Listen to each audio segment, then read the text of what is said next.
Hello everybody.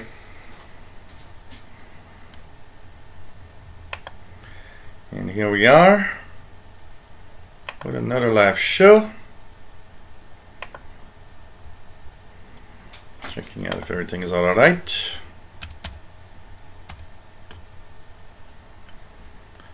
And everything's cool. Everything's cool. So hello everybody, welcome aboard. This is the live tech show. We are Thursday. Yes, Thursday once again. Time really flies, just incredible. So this is show number 113, and we are April 19th, 2018. This is a show about technology. We have tech news, we have answers to some questions, and we just have a lot of fun. There's a great chat room where you can actually join us if you wish, and it's just a lot of fun to be here. And if you enjoy tech, if you enjoy talking or hearing about tech, why not join us and have fun? And basically we are here every Thursdays at 3 p.m. Eastern Time.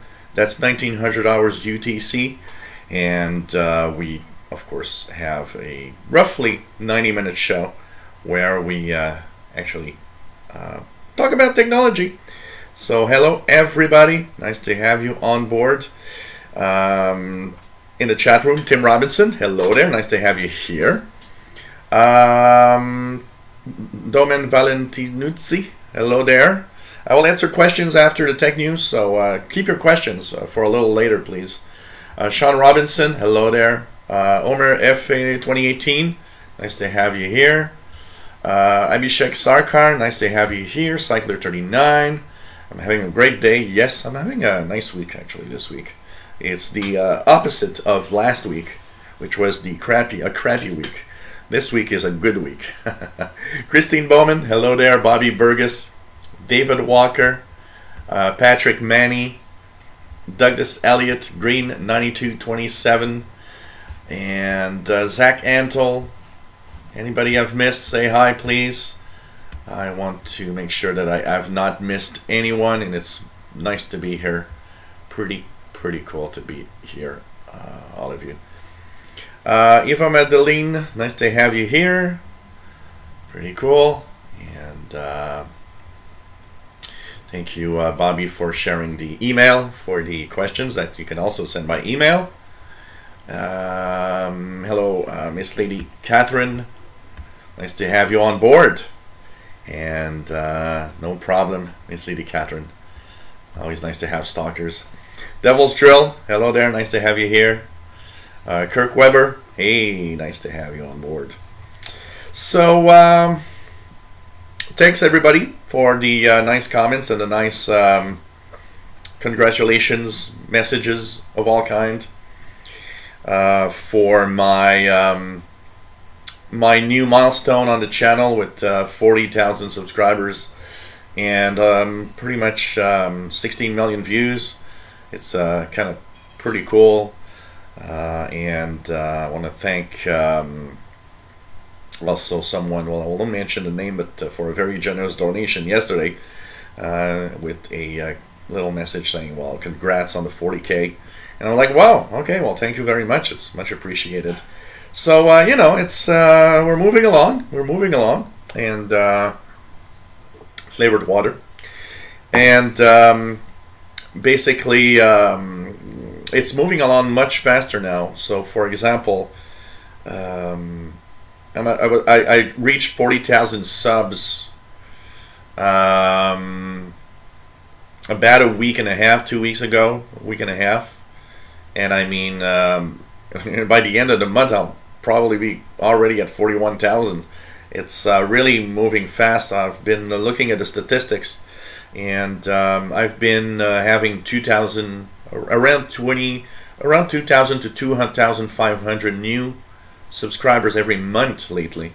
So that's moving up fast, meaning the 50K is just a short time from now, you know. And views have been pretty good also in the past few weeks, so they're actually moving up quite rapidly. somebody was asking me of all of my YouTube channels, you know, together how much views, and together all 5 channels that are monetized that I have right now are I basically have roughly close to 1 million views a day lately. So that gives you an idea of how nice all the different channels together are actually moving ahead, and it's pretty cool. So hopefully we'll have that even more popular moment eventually. So, you know, I still am a very, very small YouTuber in the scheme of things, because there's so many channels that are much bigger than mine. But it's pretty cool to see that I am able to do something quite impressive. I am impressed by myself with what I have accomplished on the different channels. So it's kind of cool. And was looking actually this morning at there's only one channel out of all 5 that I've not done live shows on yet, and it's the Easy Computer Fixes channel, and I'm thinking of some kind of show for that one that I might like to add, and it would actually happen differently because I'd be at the office desk that is in the back here, the background. I don't know if I've shown you guys, but just to give you an idea, this there's a desk in the background here that I'm just going to remove one little thing out of view because it's going to block the view. But here in the background, I've got a big desk that is soon to be converted into a desk. That's my office desk that I purchased when I started doing tech jobs. This is going to be changed. I'm going to remove the computer that's here, and I might remove the 2 top levels here and here, and create a space there where I will actually do some live shows from. So I'm checking that out, and that would be a show that would be aired on the Easy Computer Fixes channel, basically. So I'm looking at that, and I think it could be interesting. So I think that could be kind of cool. You know, that desk is unused now. I almost am never at the desk, and I don't use that computer. So we're gonna change things. We're gonna do something with that for sure, and maybe add a show on the only channel left that I haven't done live shows. And I have some ideas, but I don't know. We'll see. We'll see what could be interesting to do with that.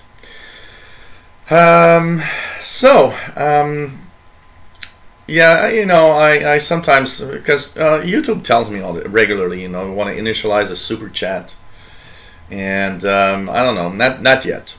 Maybe if that would be many more viewers at some point, maybe, but for now, you know, it's I'll leave it like this for now. I think it's okay. And yeah, I've been able to work SDR console, which was impossible. I couldn't do it on Windows 7. I don't know why. Windows 7 just doesn't see my SDR. I don't know.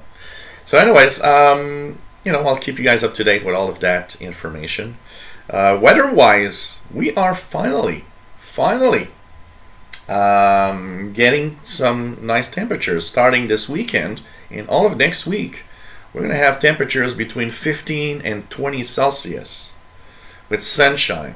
So that's like in the 60s and even lower 70s maybe next week, which is going to be so good, because I mean, we had the crappiest winter and the crappiest spring yet, and it's going to feel really good to have some warmer temperatures finally and some sunshine. Hey Grable Pearls, nice to have you on board, and really nice to have you as usual, and all of you here, of course. Salvador, nice to have you here.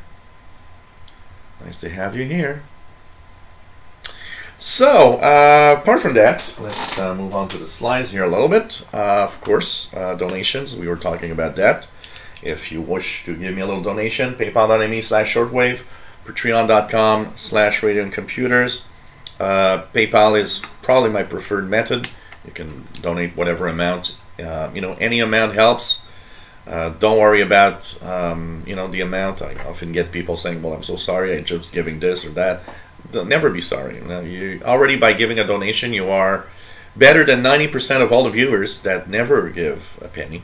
And, you know, and at the same time, of course, I do understand that not everybody can do a donation, and that's all right. And I'm kind of trying to reach out, you know, to the ones that have never donated before. If you can do a little something, helps me out. And you know, without the donations, I always like to say it, but without you guys' donations, I would not have been able to make it through on 2017. I probably would have stopped somehow. That would be quite impressive. 40,000 subs, 40,000 subs at $1, even at 50 cents. I mean, it'd be cool. So anyways, any amount helps, and if you enjoy what I do, please think about it. You know, I got a lot of positive feedback. People saying, hey, you know what, you have no idea how you helped me through the years and with your channel. And I've had many of you say, hey, you're about like my you're my #1 tech source for news and what's happening, you know, and how to fix stuff, and you know. And I was like, well, you know, if you like what I do, why not think about it a little bit? Okay. Nah, Tim. There's a there's core fans that are great, you know. So, yeah, I'm going to check the mail, Devil's Drill, in a few minutes after I finish the news. I've got a few emails that I've received that will go through some questions. So we've learned today that there's a 5 ad blockers that were in the Google Chrome extensions in the store that have been found to be malicious. And if you wonder which one, look at the video I posted today. I posted a video and mentioned the 5 ad blockers. And it's interesting because it took a lot of time for them to actually remove them from the store. And it's crazy because 20 million downloads of the extensions. That is a lot, and that means a lot of people downloaded stuff, and you know, it comes back down to the same problem that is coming back over and over again with Google, and you know, the Play Store, the extensions for Chrome. I always wonder how all of this can always go through, and then you announce, oh well, we're sorry, remove these apps or these extensions because they're bad. And you know, I don't know, I think Google needs to sit down and maybe just sit down and react and say, hey, you know what,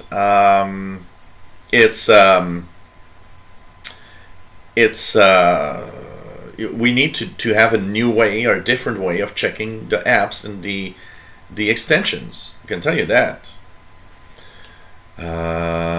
It's just crazy.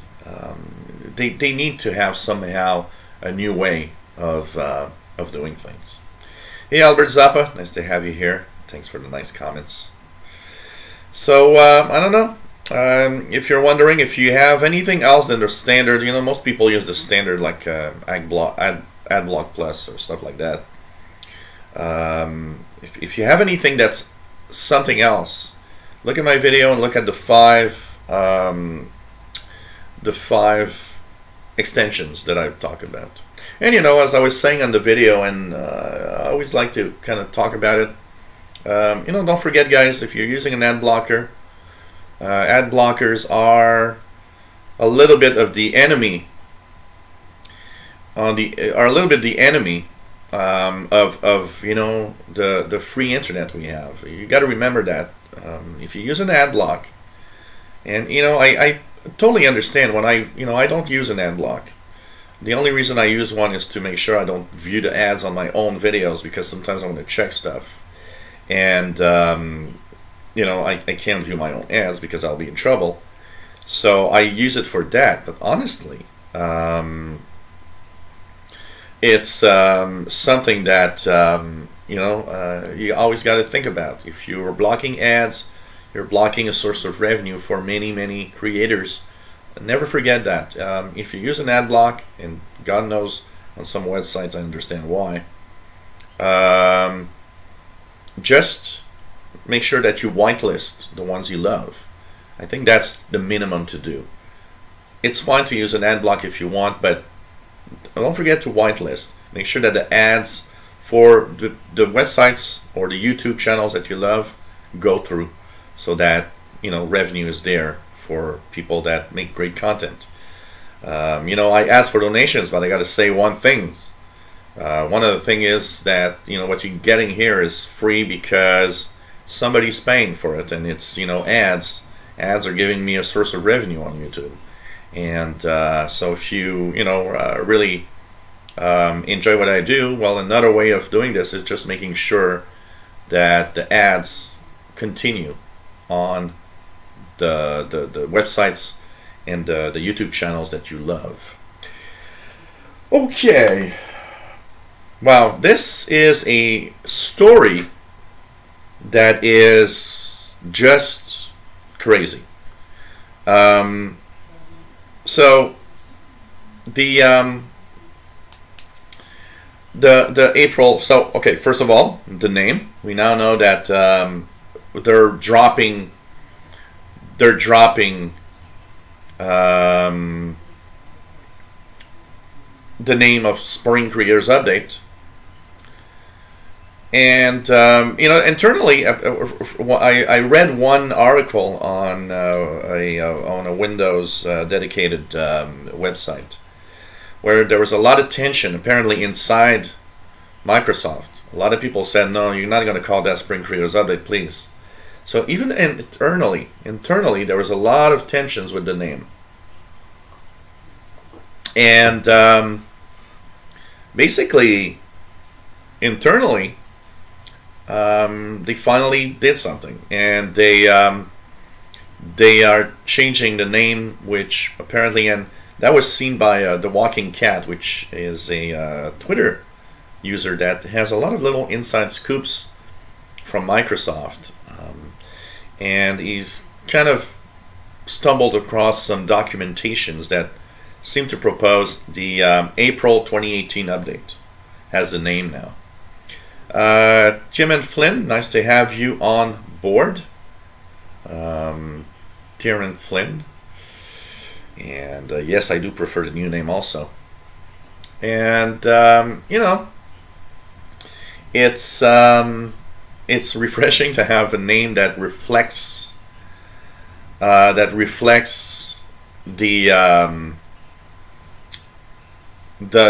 status of, you know, and of what is the update. I mean, fine, if they just keep it like that, why not? You know, Windows 10 April 2018 update, Windows 10 October 2018 update, and so on. So, you know, I think this is interesting. But now we've got kind of another very weird thing happening. So you know, this latest build has been full of surprises, and we had 17.133, then we found out that, oh, there's a cumulative update. Oh, well, no, finally 17.134 is going to be the new build, and it forced me to upgrade my main machine from 17.133 to 17.134. But now there's another bug. So I did try on my insider machine to recreate the environment to have the settings app crash. I wasn't able. I was not able at all. Walkerable 39, nice to have you here. So there's a showstopper. What's happening is that in a certain, when you have a certain type of apps that are configured as default, and the settings app can crash, and that apparently is happening on a certain number of computers that you've seen. You know, I've because everybody was talking. Well, it depends on the default apps and everything. So you know what? I for an hour this morning, after I did the news bulletin on the channel, for an hour's time, I was playing around with the defaults, changing all the defaults of the apps, and going back into the settings and everything. I've never been able to have it crash. So I think it's dependent on probably a certain number of things that people have to do or get to do on their PCs. I don't know. Maybe a specific type of, you know, app that's default. I don't know. So what we learn is that this got to be fixed, and that means we're gonna have another delay for the April 2018 update. Crazy. It's just amazing. Lolo Bartovsky, nice to have you here. So, you know, it's you're wondering, it's like, wow, there's so many things happening suddenly. And another thing that was very, very, very interesting is that there's a Polterot was kind of ranting yesterday on Windows Weekly about the fact that on 17.133, if there was such a big problem with blue screens, why did it go all the way to release preview? Because they were saying, you know what?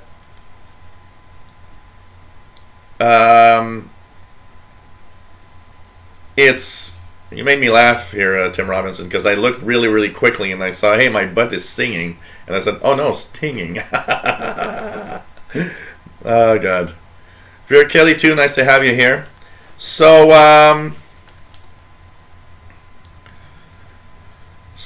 basically, you know, that's what's happening. It's that the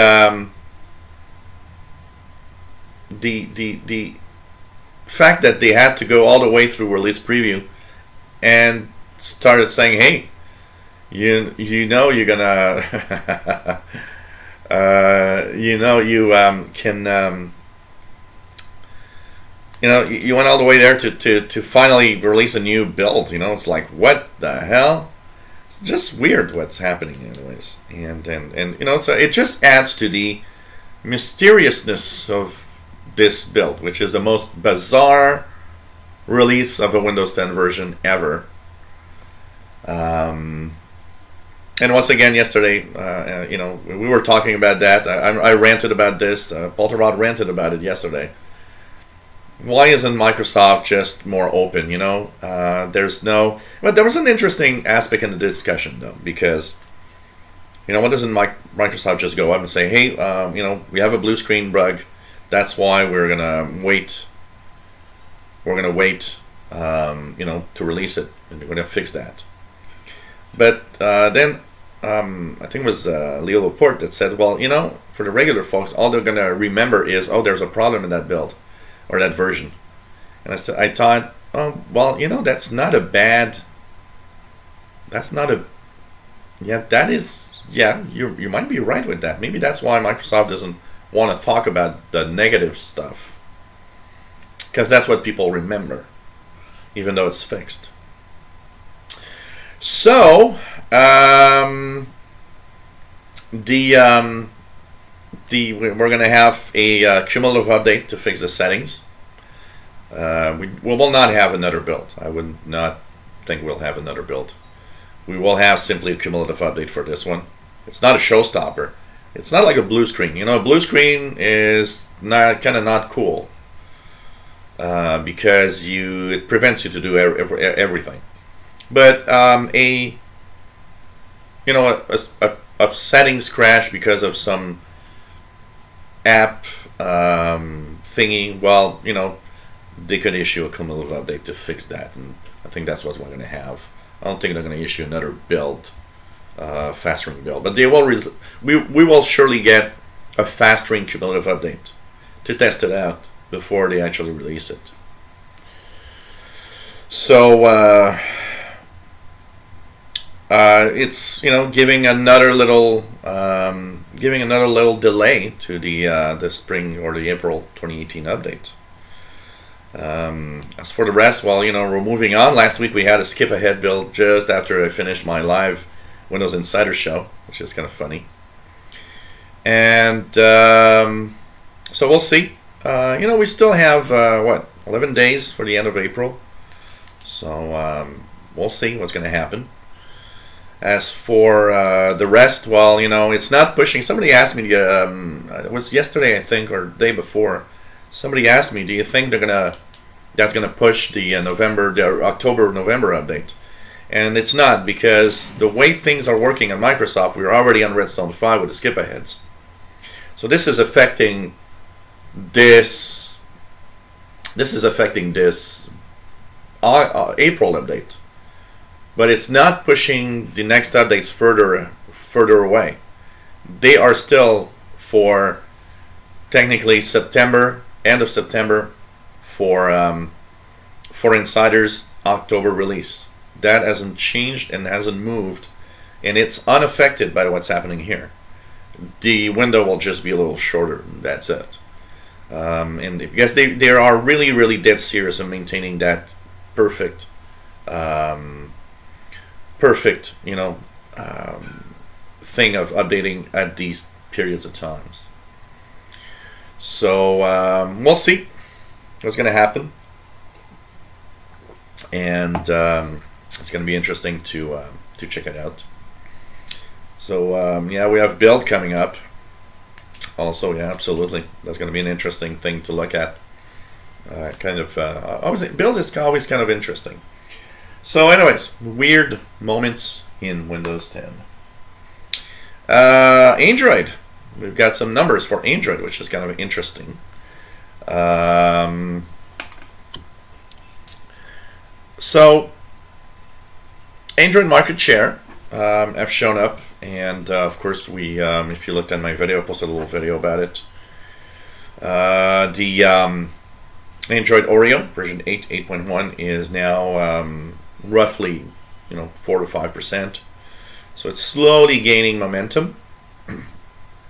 A lot of major phones don't have it yet. For example, Galaxy S7, which is supposed to have it at some point. And I would think that the for the S7, S7 Edge, that probably would be the last update, honestly. So I don't know. Chingiz Ramazanov, nice to have you here. So you know, the Android 7 version, Nougat, is still king. It's the dominant version right now, but you know, not that far ahead from Marshmallow version 6. I mean, both together are, if you take just 6 and 7 together, Marshmallow and Nougat, it's still more than 50% of devices are running those two operating systems. So it is impressive, and even version 5 Lollipop is surprisingly high. So you know, interesting to see these updates, and you know, as we've learned that there's a lot of these updates that companies lie on. Also, that's something that I was kind of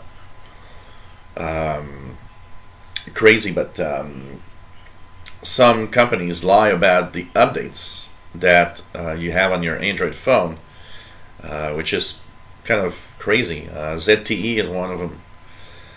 But at least there's a good news in that bad news. Hey TOT, nice to have you here. So basically, the companies that are fine is Google, which I would guess would always be fine with their Pixel phones. Samsung, gladly. When I saw that Samsung was on the list of those that don't lie about the updates, it's pretty cool. And Sony doesn't lie. But the other ones, they all kind of have a different degree of lying on the actual updates you have on your Android phone, which is kind of sneaky. You know, I mean, these Android updates are, a lot of them are secure updates, and you know, if you have a phone that the company lied to you about your security updates, you might, you know, go to a public Wi-Fi and plug in there and think you're safe or you're okay, when in reality you're maybe vulnerable to some kind of attack. So it's something that I don't, you know, it's not cool. It's not cool to see that some companies are actually lying about that. But at least, you know, the big guns, Sony, Samsung, and Google, are not. They're not lying.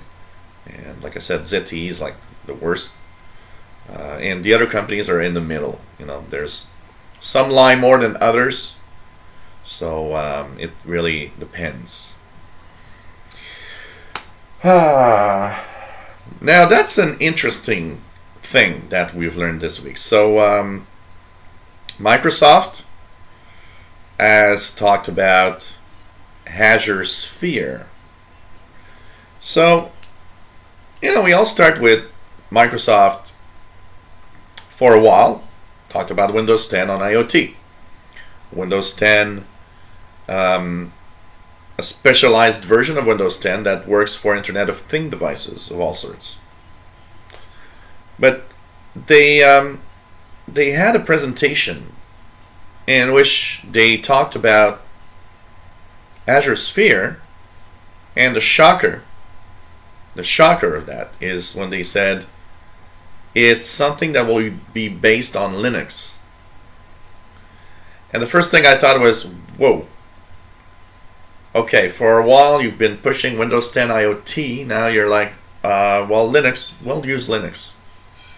Now we got to be careful, because many websites said, oh, they're probably using Linux because it's safer, it's more secure than Windows, which is absolutely wrong and not the truth at all.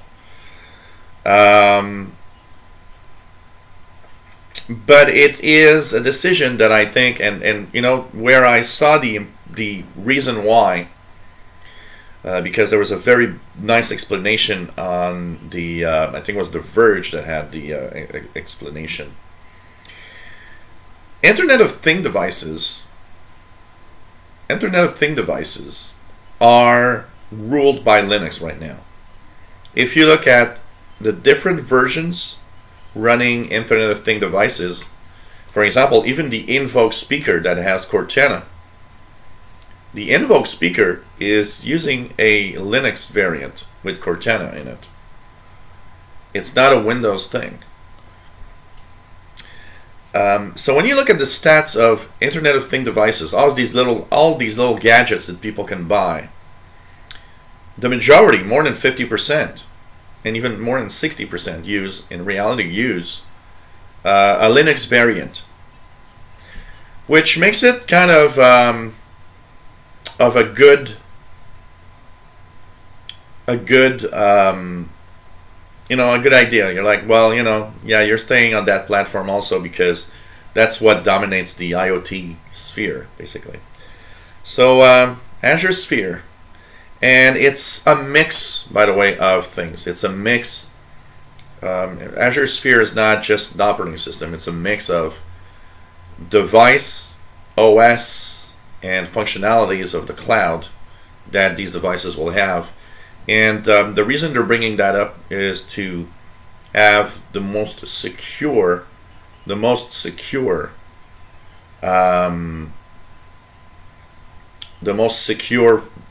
Internet of Things devices possible.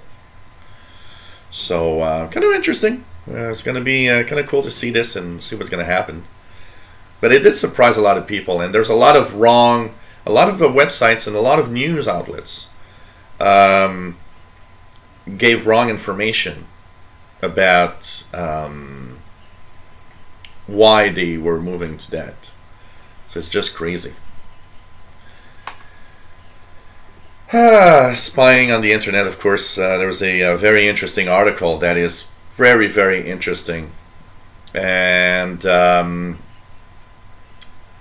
honestly, it did sound interesting because there's an article on Tech Republic where they often have articles of, you know, security and everything that has to do with spying on, you know, and so that article mentioned how basically a lot of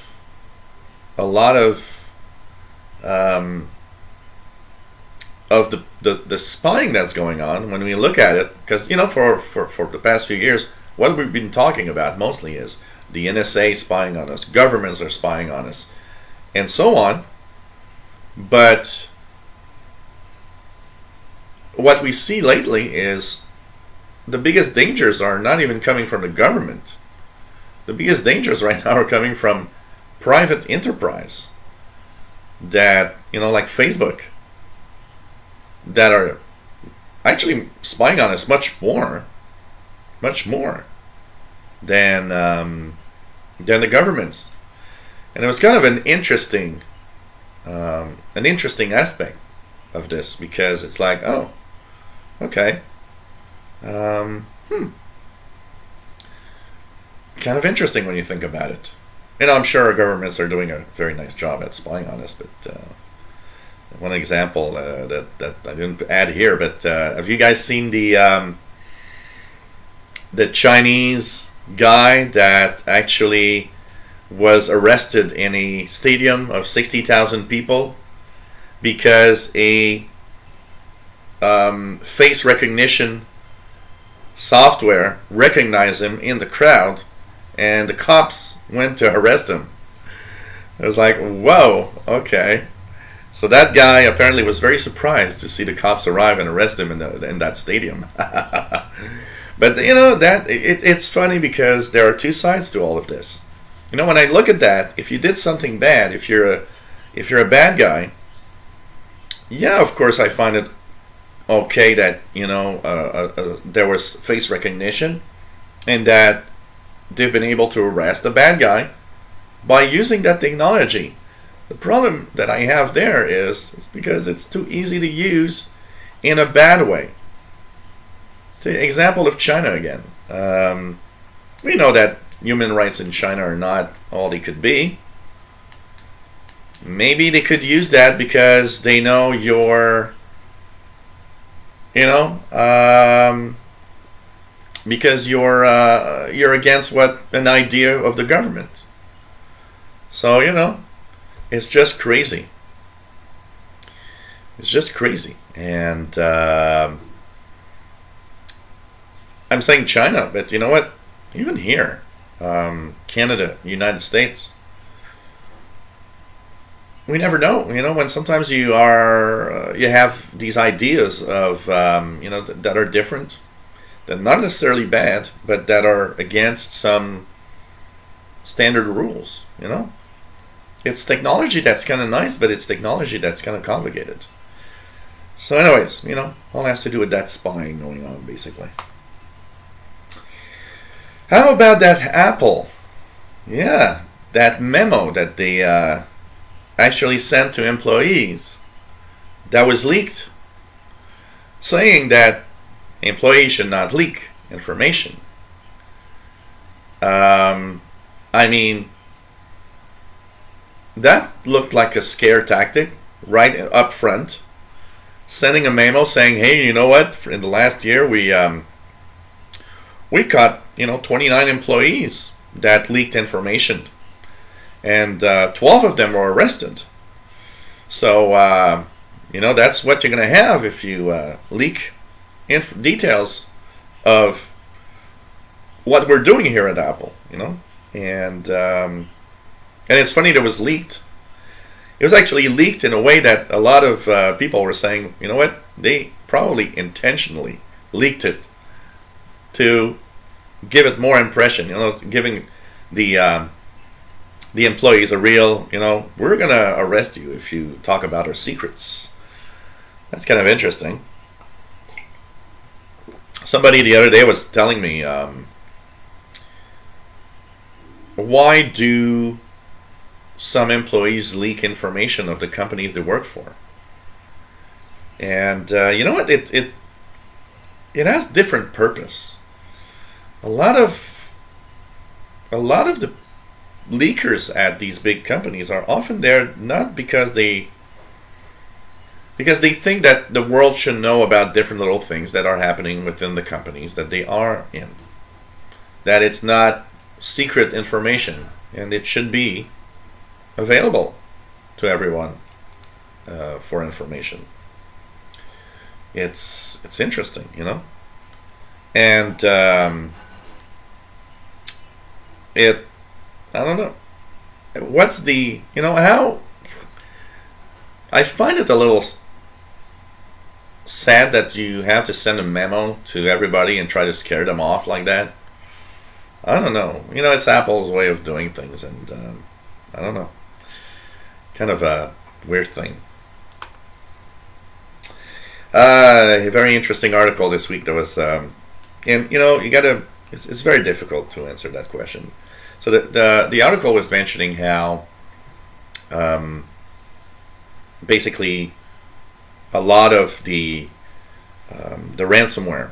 So when people get ransomware and everything's encrypted, you know, the moral issue of should you pay bad guys to get your stuff back, and how it's different depending on who you are. You know, as a tech guy, I've been confronted with several clients of mine that got ransomware. Hey, Sheriff's House, nice to have you here. And I did see several clients with ransomware over the years. You know, when you don't have a backup, and that data that you have is crucial for your work. You know, an example that I've got, I had one of the clients that I fixed, I helped with that, was a lawyer. And the lawyer had all his client files encrypted due to ransomware. When I got there, everything was encrypted, and there was no way to unencrypt it. There was no key. We didn't have any possibilities. It was one of those good encryptions that there's no fix for it, except pay the bad guys. And I mean, that client didn't hesitate for a second. That client, when I told him, look, I can't unencrypt, you're going to have to pay if you want to have your files. It depends on, you know, how important they are. And they were so important that actually, the first thing, he looked at me and said, I don't care how much it costs, but we're going to pay. And, you know, so I helped him out, and we paid the bad guys and got a key, and it, you know, reversed the process, and everything came back to normal. And that's where it's complicated, because yeah, I do understand that, you know, we shouldn't pay the bad guys, but there are, you know, there are times when, like that guy, we just couldn't. You know, we had to pay the bad guys. It was impossible not to do so. And I think it all comes to the fact that, you know, maybe because there's that moral issue of you know, if you do pay bad guys, it's gonna actually make them do this again because they got money and so on. And yeah, but at the same time, you know, I think it all comes down to one major thing.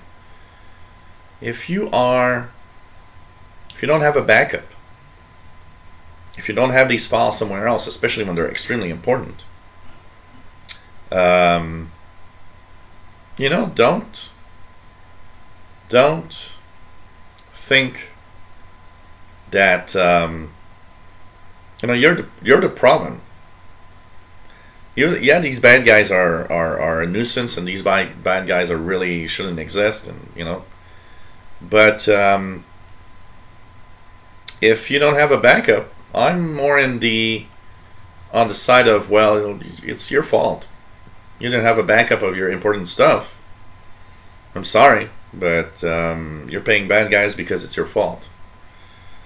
And, you know, coupled with the fact that, okay, there are some cases where it might be difficult, but almost every time I had people that had ransomware or viruses, almost every single time, I heard these people say, well, I thought it was weird, but I clicked anyway. And it's like, come on. Your gut instinct was telling you that that was not right. What the hell did you click, you know? So anyways, big debate. But, you know, ransomware is here to stay. It's, as long as they can make a penny out of it, it's here to stay. No beer today. I'll have beer tomorrow and Saturday, Sheriff's House on the 2 radio shows that are coming up. So today is flavored water. So, you know. God. OneNote. If anybody uses OneNote. So right now there are, hey Brian Wilson, nice to have you here. So OneNote, there's 2 versions. You have the desktop OneNote app that comes with Office 2016. But if you have Windows 10, OneNote is a universal Windows platform app, free, that is part of Windows 10. And it's actually a great app. If you share notes with somebody else about different things, if you use multiple computers and want to share, so for example, an example that I used it, for example, when I did the From the Couch show with my nephew Gabriel. We used OneNote because we could always see what the other one was adding in notes, and so we knew what the other one was talking about. It was really cool. It's actually a very cool app for that. Now I've been using it for my news bulletins, because I often start my news bulletins late at night before going to bed. I start looking at the first items that I can talk about. So, you know, when I go to bed in the evening, half of the tech news is done, and I only have the other half to do in the morning when I wake up. So it makes it a little faster. So I use OneNote. It's a great way, and with OneNote, whatever computer I'm using, I just go into OneNote. And even if you're on a machine that's not Windows, and that's the cool thing, is you can go, for example, on my Linux machine, I can go on OneNote online, and my notes are there. So, anyways, the OneNote desktop version is going away. Microsoft decided that it's going to kill the desktop version. In Office 2019, that's coming up later this year, there will be no more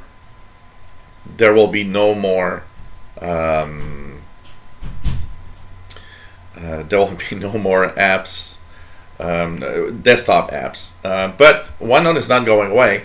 It's just that they want us to use the UWP, the Universal Windows Platform app, the one that we have in Windows 10, and it will be improved with more new features as the months and the years go. So that's pretty much because they want us to use the Universal Windows Platform one.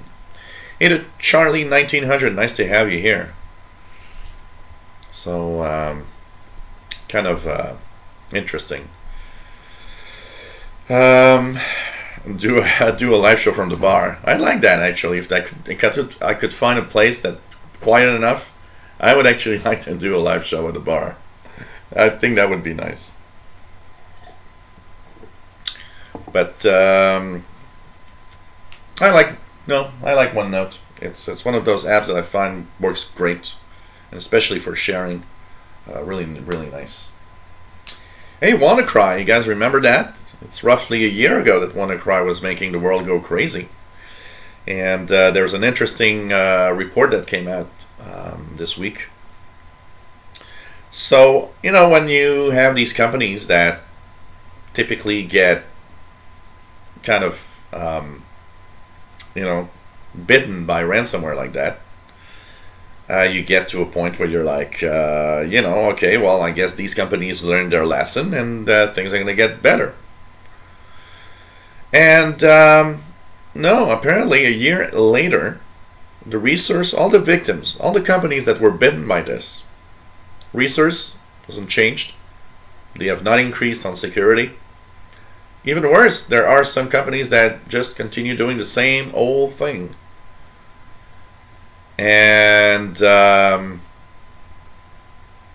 basically, the idea behind this is simple. You get bitten by that, and you don't do anything to improve your security. How dumb is that? You know, it's like I always say, these companies, just crazy. We can't rely on them for our security. You got to rely on yourself. It's just crazy. And another thing, when you think about that, that's another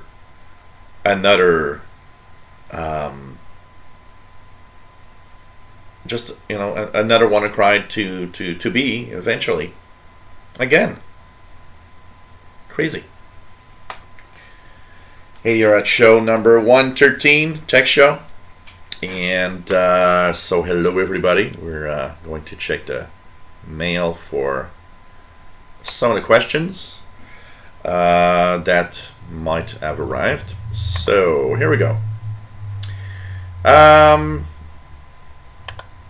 Okay, so first of all, Devil's Drill sent an email, says, after update to Build 17.134.1, got blue screen with error code.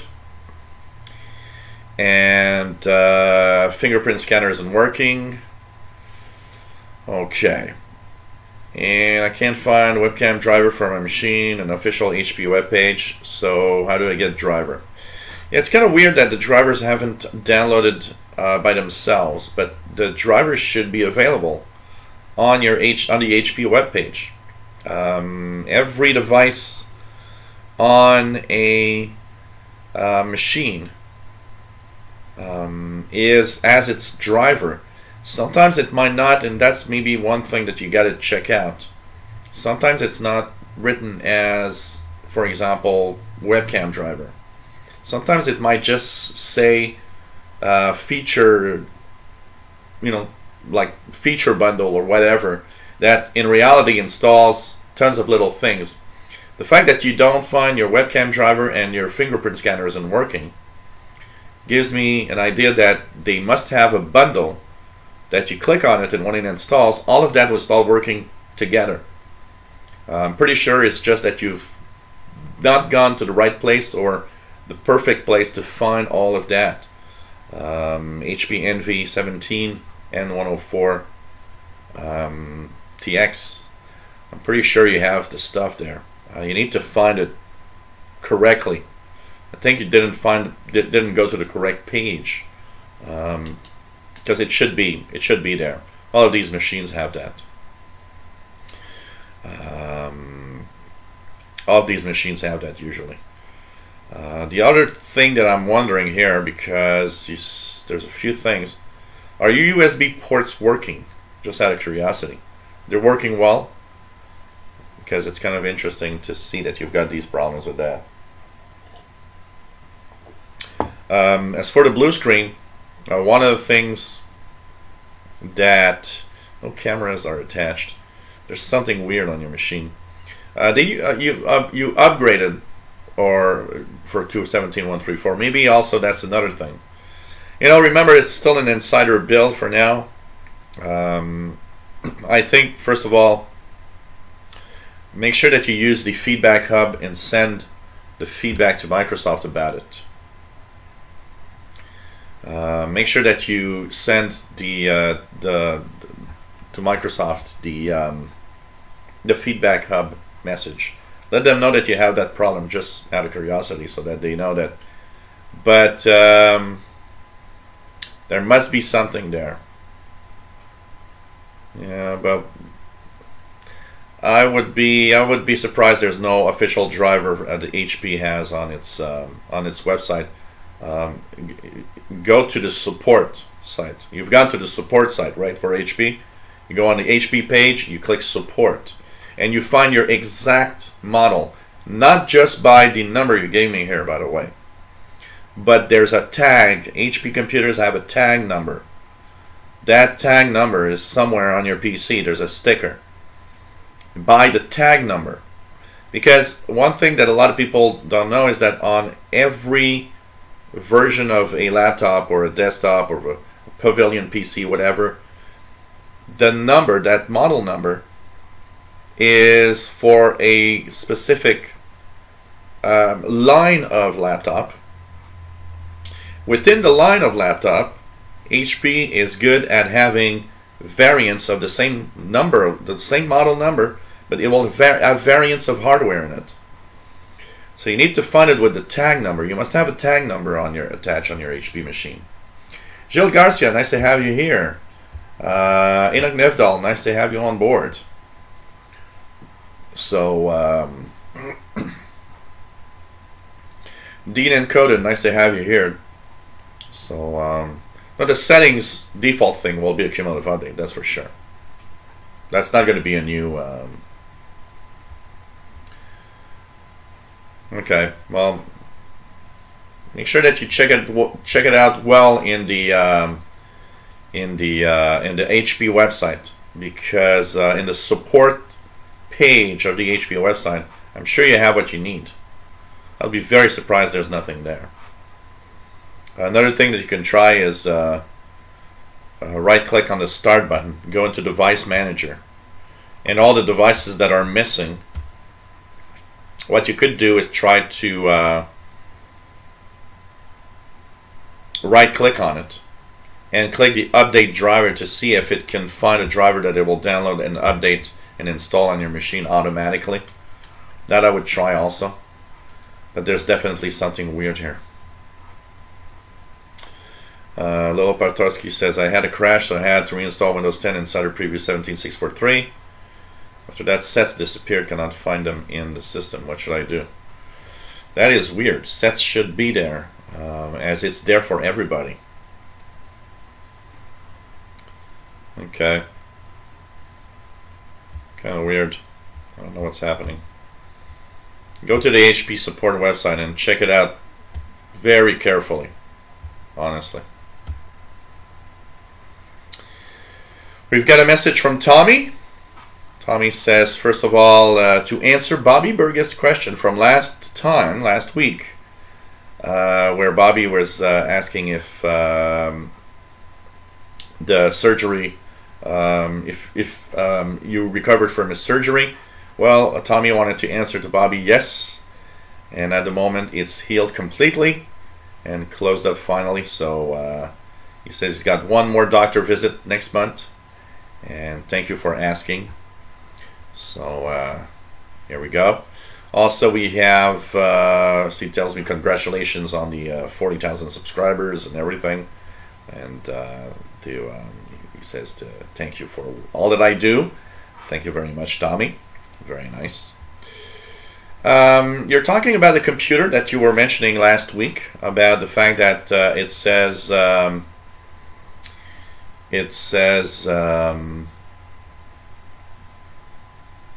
with high-speed wireless LAN 801.11b GN easily connects, and you say that also dual band 2.45 gigahertz 802.11 AC Wi-Fi.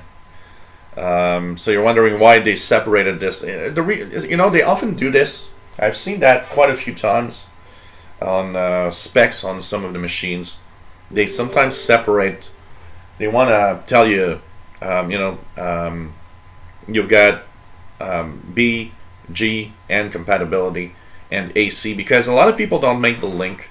So when people see AC, they're like, well, oh, I don't have AC, and think that maybe they need a new router or new devices, when in reality they don't. It's just, you know, every version of 802.11, newer version, are also compatible with older connections. So an AC connection or an AC wireless device will also support N.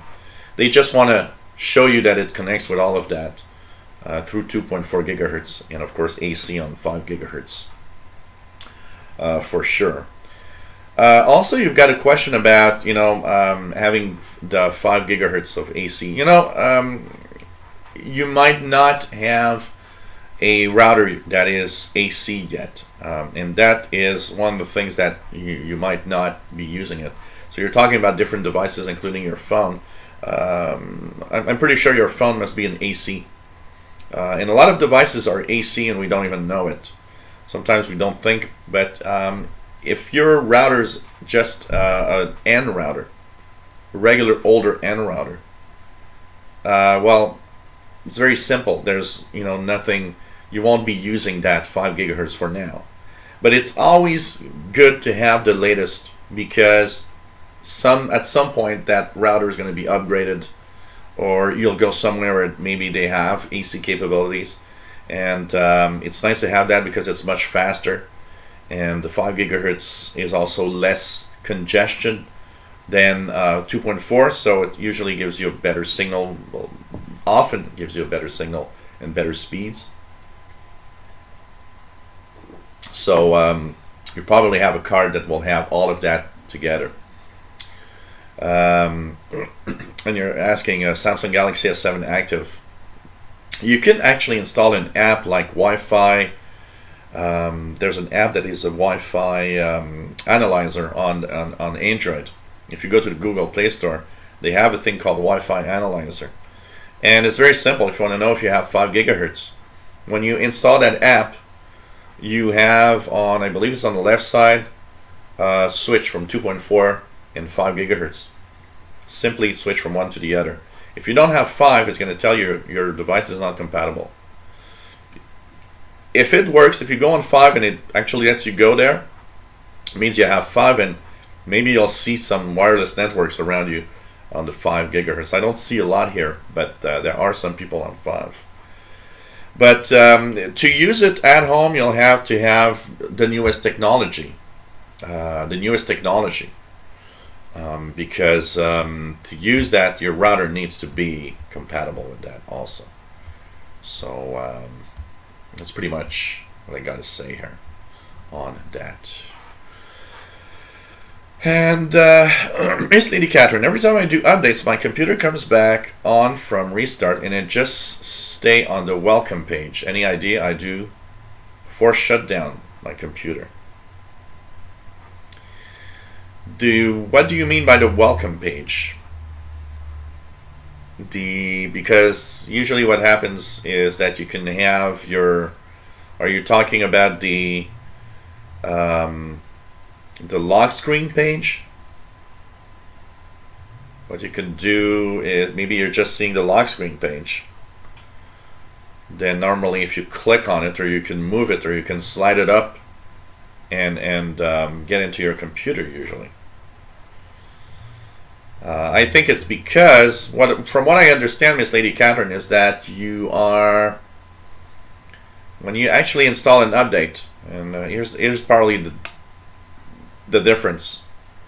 When you start your computer from scratch in Windows 10, if you have done all that is set up so that you actually go directly to your desktop, you never see the log screen.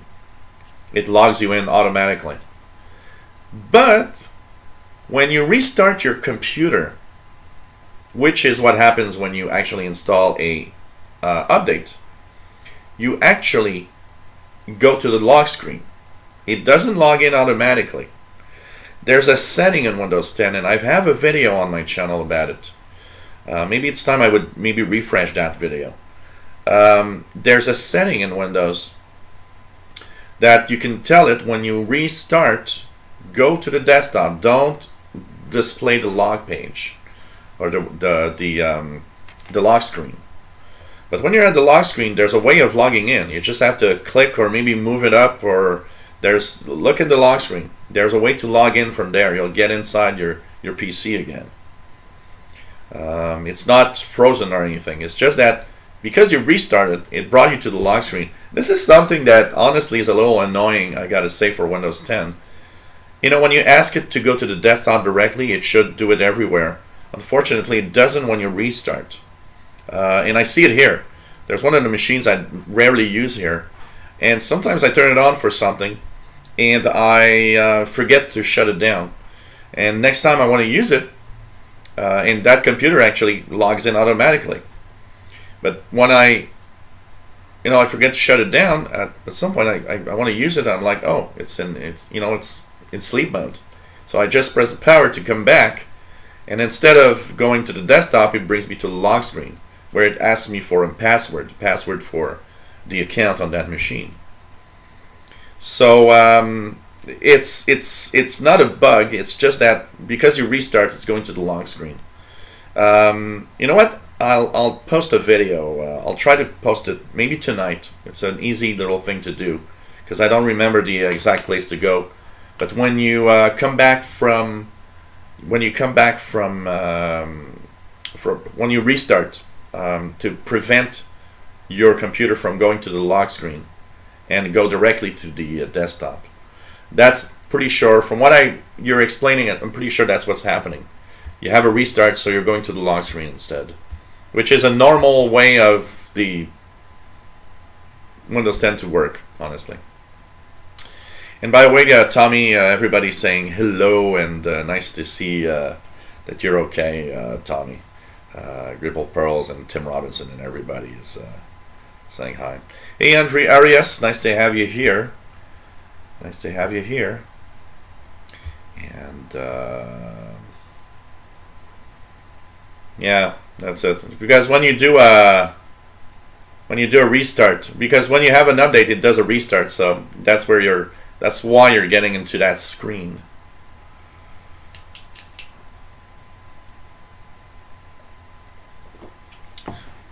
It's sign-in options, I think. Let me just check it out here quickly. If I have settings, let me just go here to settings, account,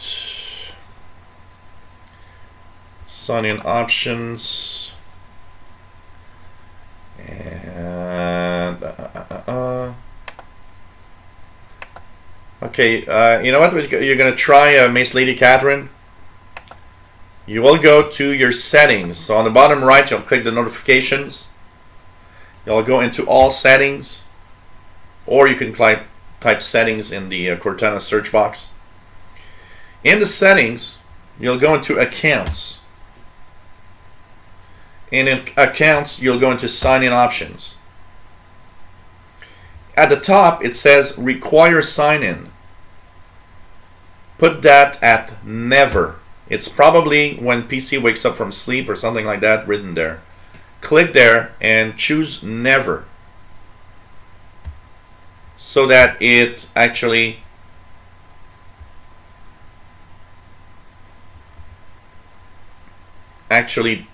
doesn't do that anymore. Make sure that also you remove, if there's anything in dynamic lock, allow Windows to automatically lock your device when you're away. Make sure there's nothing there, and make sure that you have, what else do we have? Use my sign-in info to automatically finish setting up my device and reopen my apps after update and restart. At the bottom in privacy, make sure that you have the switches on at use my sign-in info to automatically finish setting up my device and reopen my apps after an update or restart. So all of that needs to be set like that. So make sure requires sign-in as never. Make sure you got no dynamic lock little check mark.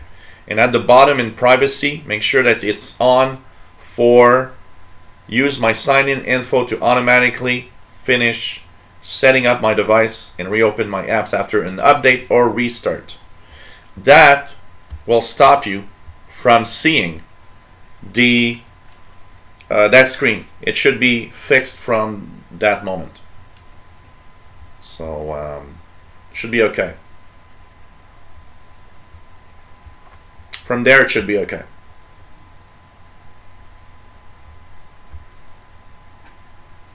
That's how I set up my laptop. That's why I never see it on my main computer. I always have an automatic login for that. Jose Ramon Carias, nice to have you here. So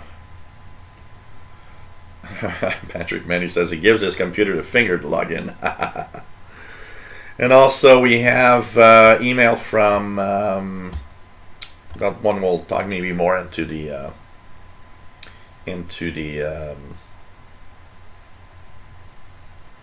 insider machine. And yeah, I didn't notice Steve Martin saying he gets some beer for Thursday. I don't have beer today. I'm gonna for tomorrow and for so you mentioned that in 17134 it sees that MKV videos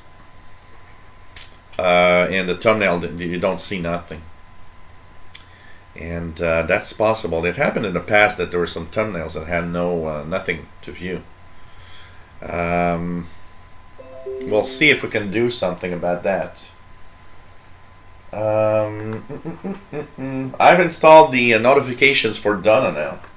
So let's just go to previous here again. So I get Donna notifications directly on my machines now, so I know when she posts something. So yeah, it's something, I don't know if it has to do totally with Windows itself, or maybe I was thinking of trying to reinstall I'm going to try something here, reinstall my DOM pod player just to see if reinstalling the codecs for MKV and everything brings back the thumbnails or not. And what else could happen here? I don't know.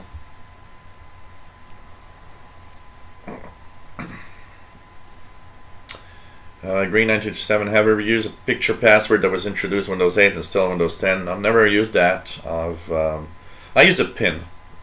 I like using a PIN. So it's that's what I prefer, using a PIN. It's easy, doesn't take a lot of time, you know, easy to remember, rather than and I've got a really a long password on my account, so you know, entering it at the same all the time is a pain in the butt. So that's also something that's gotta remember here. Okay, anybody else has comments, suggestions, questions, anything? I don't know how secure actually it is to use a picture password, honestly.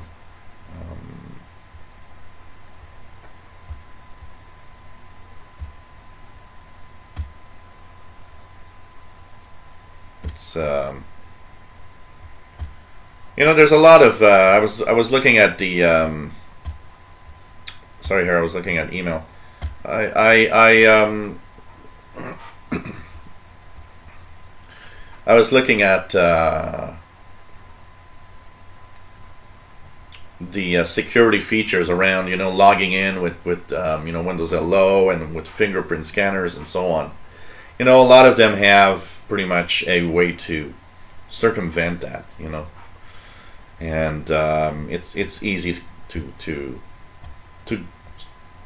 you know, bypass a lot of these, honestly. But you know, you gotta think, you know, like Vircully2 says, PIN is easy, but isn't it also easy to crack? And that's the thing. You gotta remember that the PIN is only on your machine, and so it has to be cracked at the level of somebody in front of your computer using your computer. So technically, yeah, it could be easier to find a PIN than my really long password, but it's at the level of your PC only. So it has to be somebody physically be here to do it, which for me means my PIN is safe.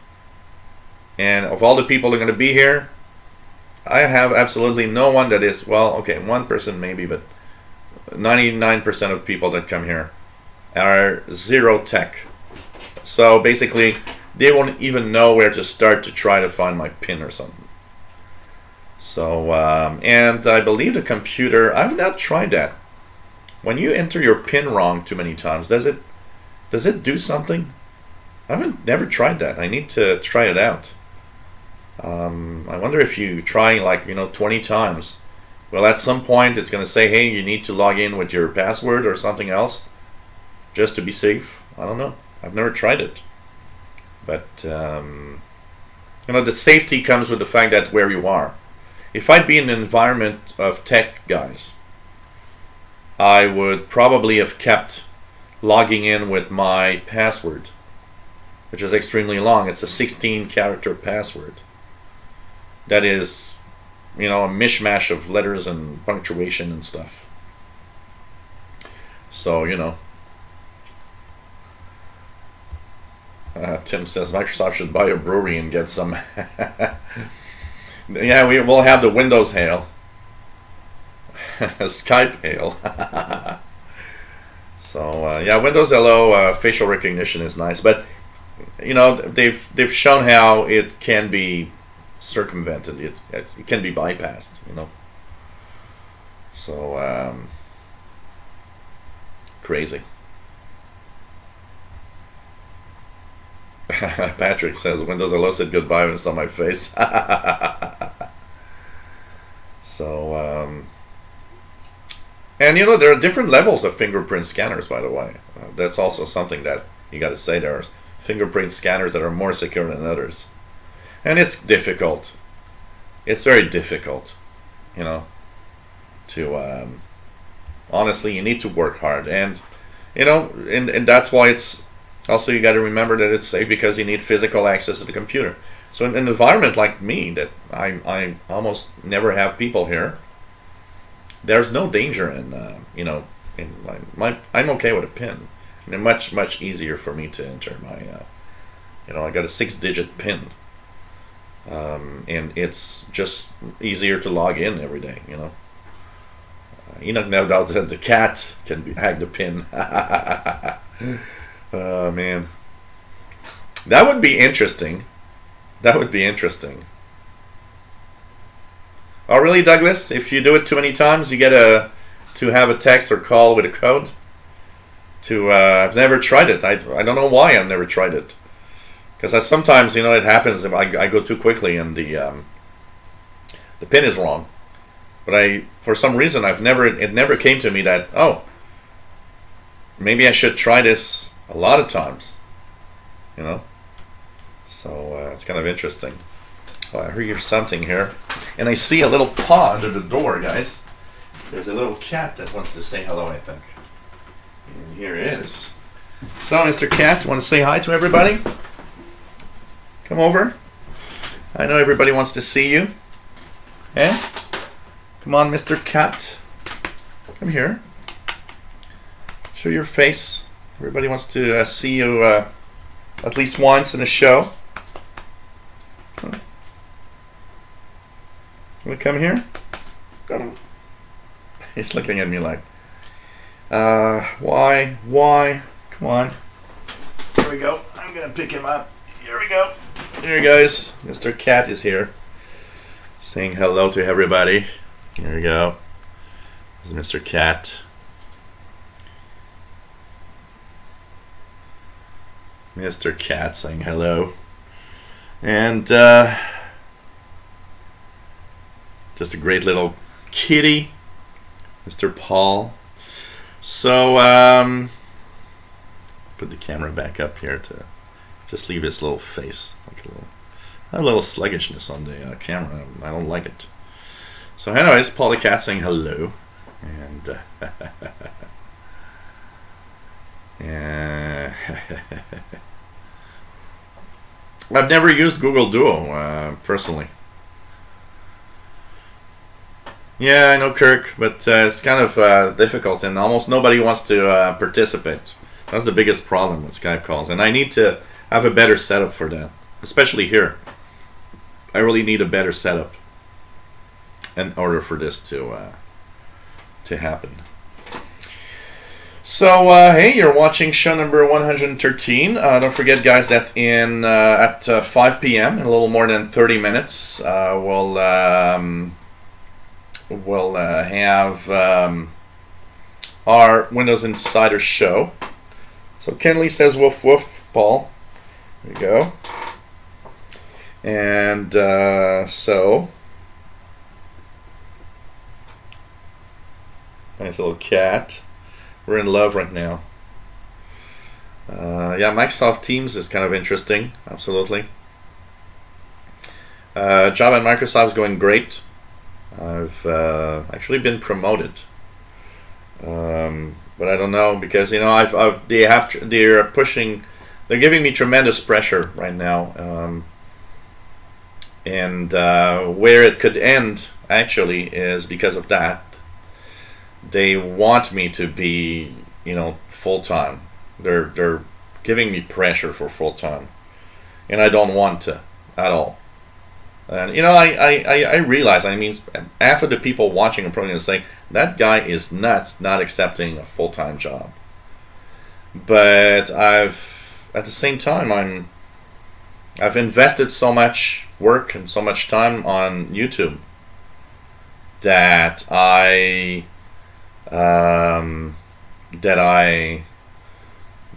don't want to stop this, and I honestly am much more happy doing what I want, which is doing YouTube stuff and being home. I don't want to have a full-time job. My full-time job is doing this, and this is what makes me happy. So I don't know where that's gonna go. I got some pressure to work more. We'll see in the next few weeks what's going to happen, and well, yeah, Kirk Weber, YouTube. I make right now, with the way things are going on AdSense, I can live off YouTube totally. Pays the bills, pays the rent, and has some leftover for enjoying life a little bit, and eventually buying some equipment and stuff. But I'm pretty much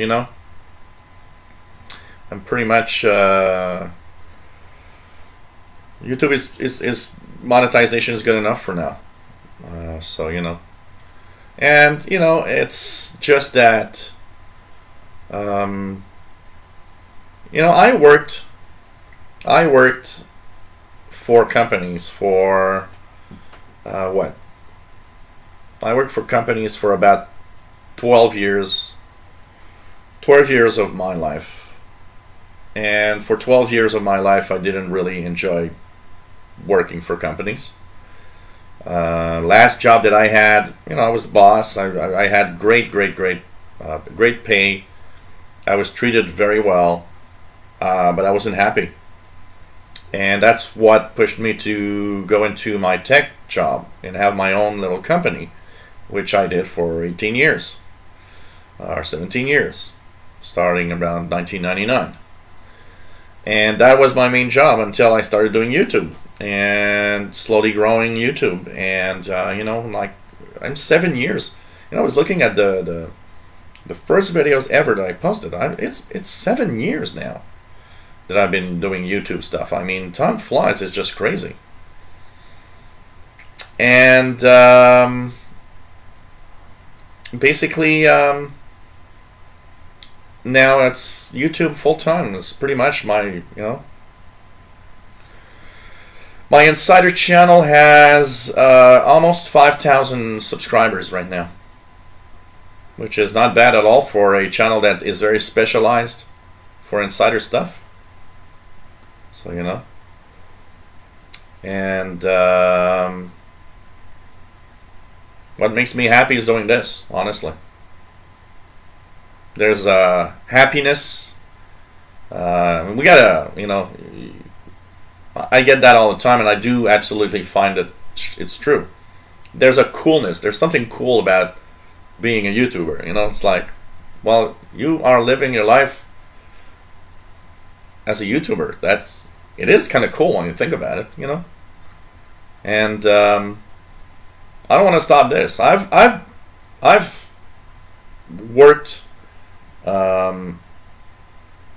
for companies enough to know that that is not what makes me happy. Whatever the salary you're giving me, I would be very, very happy salary-wise, you know. Yeah, well, it's, you know what, Tim, I find that 5K is actually not that bad, considering that it's barely more than a year old. Barely more than a year old. Total subscribers, if I look at the total, the five channels that I have, total subscriber count is about 125,000. I've got a lot of subscribers on my radio channel also. So you know, it's so I want to continue this, and this is what is making me happy. What is also making me happy is that when you do YouTube, you can do YouTube from, you know, you wake up. My typical day is waking up at 9 in the morning. Start looking at my stuff for my tech news.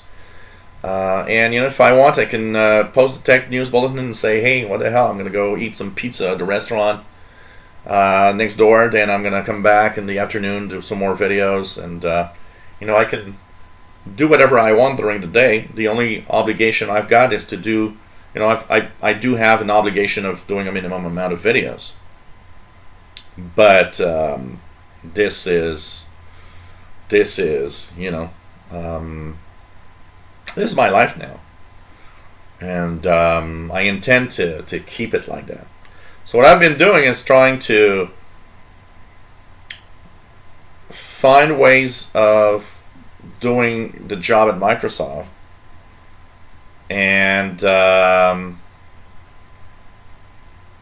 doing it in a way that I can actually still continue doing just, you know, 1 day a week, or sometimes add a few hours. I don't mind adding a few hours from time to time, but, you know, I tell them all the time, you know, my life is on YouTube, and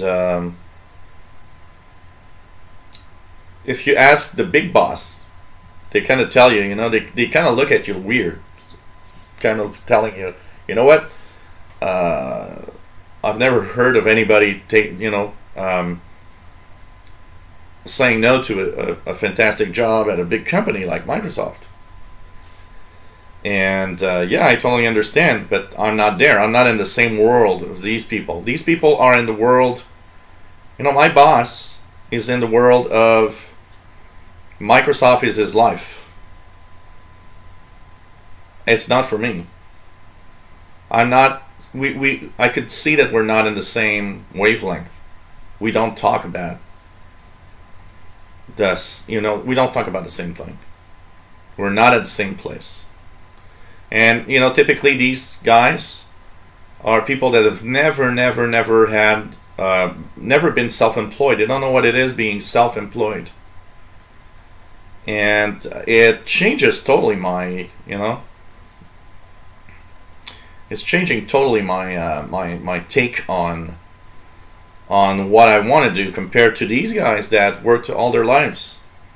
You know, it's not the same thing. So yeah, when I go back to the bar, I will let you guys know when I go back and sing. Absolutely, I will be there, by the way. Oh, but I'll be in the private room, so you guys won't see me, because there's a birthday party. Two girlfriends of mine are having their birthday party next Friday, April 27th, where it's going to be.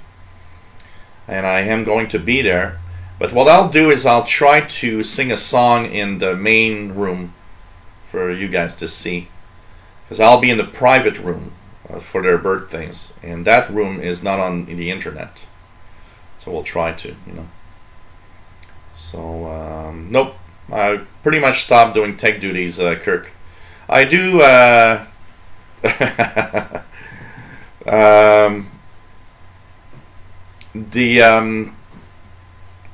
the tech duties I've pretty much stopped, except for I do my tech duties for the karaoke bar, because when there's something wrong, I like to help there.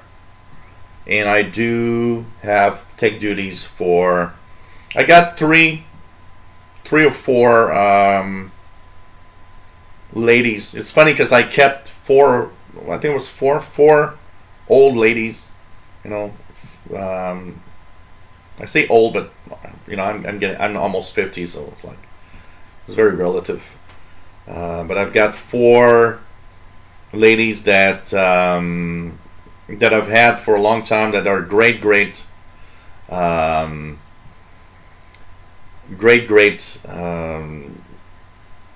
that I love, you know, to go and fix their PCs when there's something. And I've kept 4, and they're really happy because they were going crazy. You know, what am I going to do if I don't have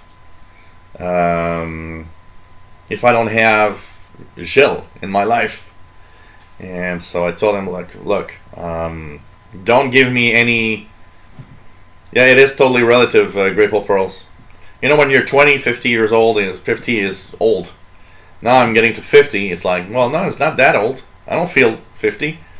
And so, at the same time, I was thinking about it, because I think the youngest of these 4 ladies are probably around 70, 71 years old. And I'm thinking, well, you know, 70 years old is only 20 years from now for me. It's not that old anyways. It's not that far away now, you know? So, so I kept them, and so when they have problems, you know, they're happy, but I just tell them, don't tell anyone how to fix computers. I don't want to go to, I'm not going to go to your friend's house or your family or your, you know, I don't want to do that. But yeah, I'll gladly, you know, fix their computers for them. So do I use Acronis? I used to use some of the Acronis stuff, like what is it, True Image or something like that. There's a backup one, and there's a disk clone utility also. I used to use some of these, absolutely, and but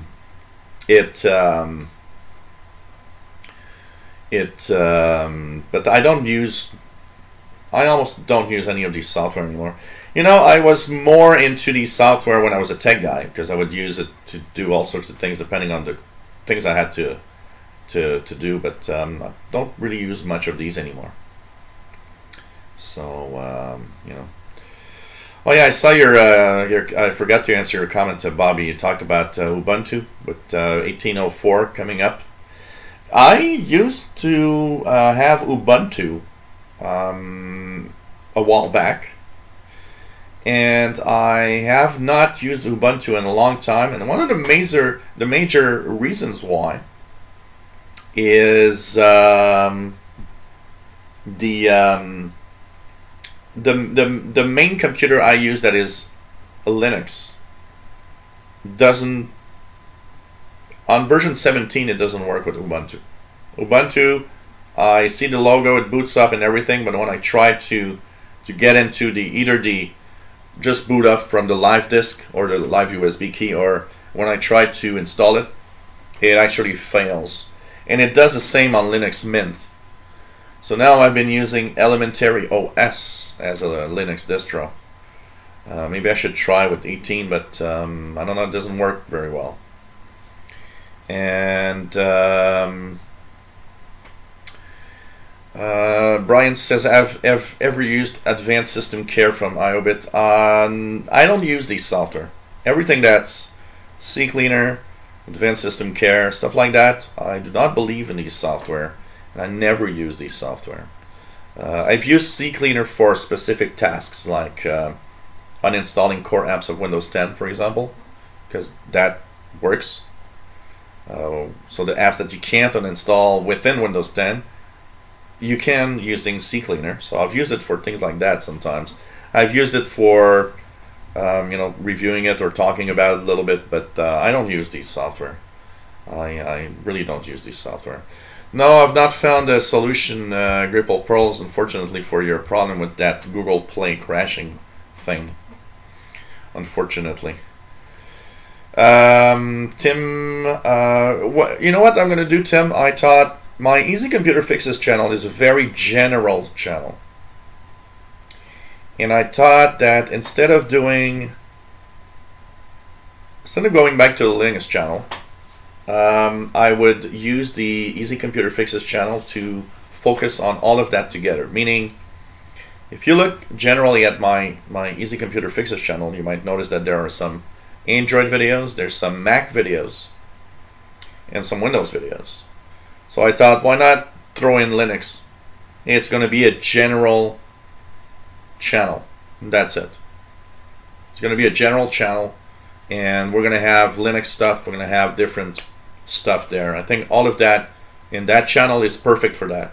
It is already with different technologies. Why not add Linux into that, you know?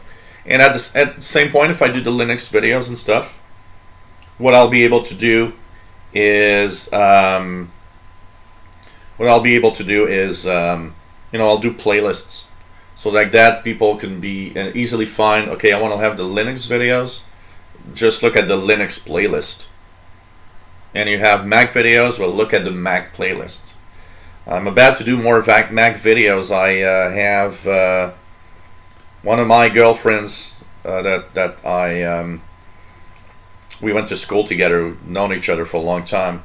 She has a unused Mac right now, and I told her, can I borrow your Mac for a month so that I can do updated videos of Mac OS 10.12 and 13 and so. So I'll probably have more Mac videos coming up soon because thanks to that. And I told her I'd pay her a couple of drinks at the karaoke bar for that, which is fine with her. And so I want to, that Easy Computer Fixes channel I've abandoned a little bit, and now I'm back into it. And it has an enormous potential. And because it deals with all the different platforms, it's also cool because it will reach a very wide audience that have different devices. I even have some iPhone stuff there, iOS stuff. So I want to take that channel and transform it into a multi-platform whatever, and add a live show into it that I still have no idea exactly what I'm going to do. But I was thinking of maybe something about hardware, not in the PC hardware type, but more like, you know, talking about Chromecast, Google Home Mini, or any other hardware things that I purchased, that I have, that we use, and talk about things like that also. And maybe that could be an interesting show to do also. So that would be done at the desk over there. That's one of the things I'm bringing up. So, you know, kind of interesting to see what I'm going to do. Brian Wilson says uses the Advanced System Care to clean up other people's computers if they bring them to me to be repaired. I never use that for a software like that for other for computers, because I find these software, and it's my personal opinion, because every time we talk about that, that's a sensitive issue. I remember a client of mine talking about CCleaner and how he loved CCleaner and it was amazing.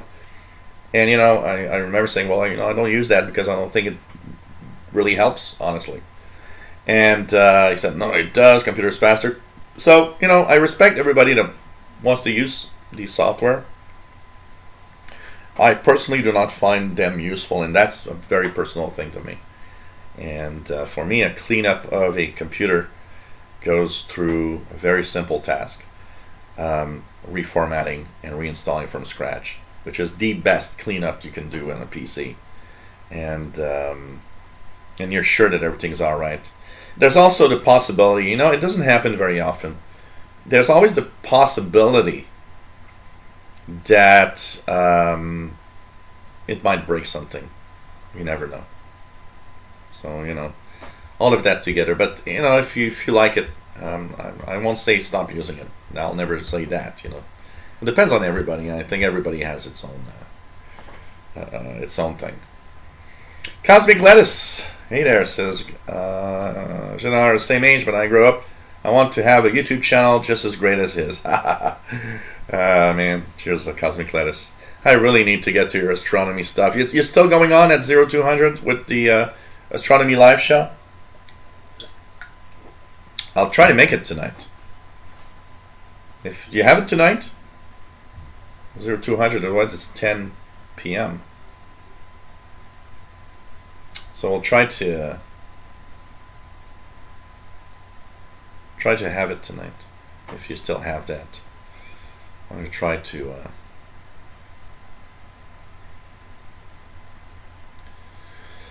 what else do we have?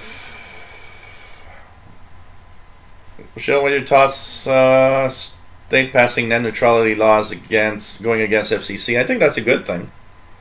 California as the toughest one yet. It's actually scaring the hell out of